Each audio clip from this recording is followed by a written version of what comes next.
Bom, pessoal, vamos seguir aqui na resolução da lista 8, tá? Essa questão, eu diria que é uma das questões mais importantes da lista, tá? Que ele fala o seguinte, sobre a lei de Faraday. A figura mostra uma barra metálica de resistência elétrica desprezível em forma de U, posicionada na vertical, a qual se prende uma barra horizontal de resistência elétrica R. Os anéis que prendem a barra horizontal à barra metálica permitem que a barra horizontal deslize na vertical com atrito desprezível. A massa do conjunto barra horizontal mais anéis vale M. Um campo magnético horizontal e de intensidade uniforme B cobre toda a região do sistema. Item A. Qual é o sentido da corrente induzida? Qual é a força magnética que atua sobre a barra? Escreva a equação de movimento da barra. Mostre que a velocidade terminal da barra é dada por esse determinado valor e faz outras considerações. Gente, o que vai acontecer?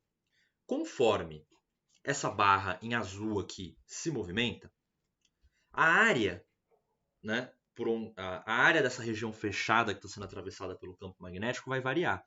E essa variação de área vai implicar uma variação do fluxo magnético. E essa variação do fluxo magnético vai induzir uma corrente elétrica nesse circuito. E aí essa corrente elétrica que vai ser induzida no circuito vai consequentemente vai fazer aparecer uma força, né, sobre essa barra azul, porque ela vai ter uma corrente elétrica passando por ela, num campo magnético aparece uma força, e aí a gente pode escrever a equação de movimento que atua sobre a barra, a partir dessa força usando a segunda lei de Newton e fazer todas essas considerações. Tá? Então vamos resolver esse problema que é bem comum, tá? É um dos problemas mais usuais assim, sobre lei de Faraday. Tá? Então, o primeiro ponto vai ser o seguinte, gente. Vamos definir um sistema de coordenadas. Tá?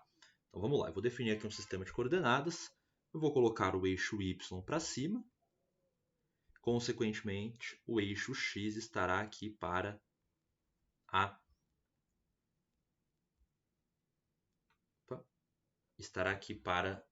direita. Consequentemente, o eixo z vai estar aqui saindo da tela. Tranquilo? Então, eu vou desenhar o eixo z aqui saindo da tela. Tá? Bom, a gente vai ter que calcular o fluxo magnético sobre esse circuito. Né? E aí vamos lembrar que o fluxo magnético é a integral dupla, né, do campo magnético, do fluxo, né, do campo magnético, B escalar N dA. Né? N é o versor normal à superfície que a gente quer calcular esse fluxo. Então, nesse caso, vamos adotar como versor normal a direção Z. Tá? Então, vamos adotar aqui a direção Z como versor normal. E o campo magnético B, como ele está entrando na tela, ele é menos B na direção Z. Tá? Bom, fazendo isso, o que vai acontecer? Eu vou chamar esse comprimento aqui de Y. Tá? E aí, o que vai acontecer? Esse produto aqui, B escalar N, vai dar menos B, que sai da integral. Tá? Então vai dar menos B que sai da integral. A integral da área é simplesmente YL. Então vai ficar menos B L vezes Y. Essa é a expressão do fluxo. Conforme a barra se move, Y varia e a variação de Y vai implicar uma variação aqui do fluxo magnético. Aí, vamos lá. A força eletromotriz, epsilon, que é igual a R vezes a corrente induzida aí, vai ser igual a menos a variação do fluxo magnético no tempo. E aí, isso aqui vai dar BL dy dt. Tá? O menos aqui cancelou esse menos aqui, né? E aí a gente vai ter essa expressão aqui, como B e L são constantes, eles saem para fora, fica dy dt. Comentário importante, gente. Como eu adotei o versor normal aqui na direção mais E, põe o dedão da sua mão direita na direção aí saindo da tela e gira a sua mão direita. Isso a gente vai girar a mão no sentido anti-horário. Significa que esse sentido aqui, que é o sentido anti-horário, corresponde ao sentido positivo de corrente. Se a gente achar uma corrente negativa, significa que ela está percorrendo o circuito no sentido horário, e se ela for positiva, ela está no anti-horário. Tá? Essa é a regra de convenção de sinal, baseada no versor normal que a gente achou aqui.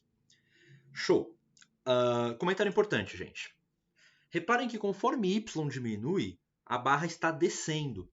Então, a gente tem que adotar aqui um pouco de cautela, tá? Com os sinais. Então, o que eu vou fazer? Eu vou fazer o seguinte. Eu vou definir a velocidade com que a barra cai como sendo menos dy dt.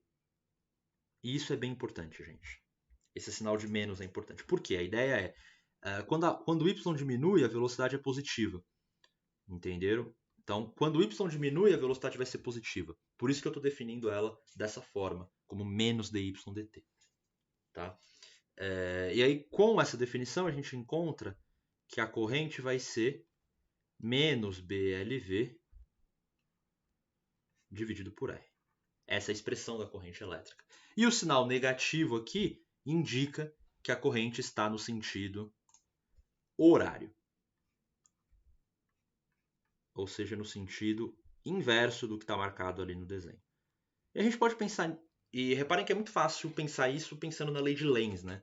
Conforme o campo está entrando, né? Conforme a barra cai, a área diminui, logo o fluxo diminui. E a gente sabe que quando o fluxo diminui, a corrente induzida aparece no sentido de ir contra essa diminuição do fluxo. Então, a corrente tem que aparecer no sentido de induzir um campo para dentro da tela, para ir contra essa variação de fluxo.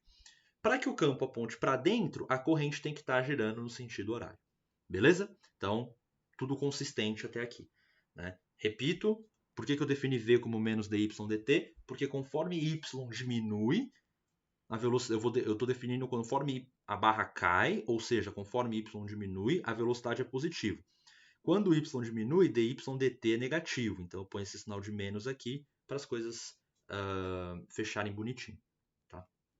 Bom, então a gente achou a corrente. Se a gente quiser calcular a corrente, a gente esquece o sinal de menos. Tá? Bom, aí eu quero calcular qual é a força magnética atuando na barra. Então, ó, gente, a gente já viu que a corrente está percorrendo a barra nesse sentido aqui. Tem um campo magnético apontando para dentro da tela, né? E isso vai fazer aparecer uma força magnética, que eu vou chamar de Fm, para cima, tá? Oposta à queda. E essa força magnética a gente já conhece, né? Ela vai ser simplesmente dada por Bill. Né?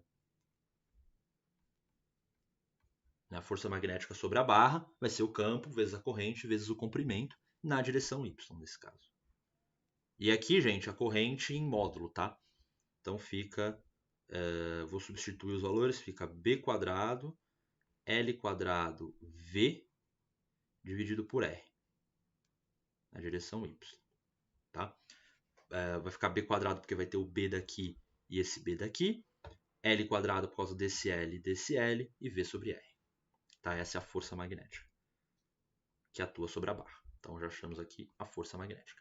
Aí ele fala, gente, que ele quer que a gente escreva a equação de movimento. A equação de movimento é a segunda lei de Newton.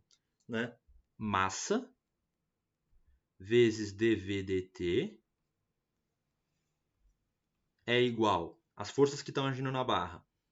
Vai estar agindo a força peso, né? No caso aqui a velocidade para baixo, vai ser a força peso que leva a barra para baixo, menos a força magnética, que é contra o movimento da barra.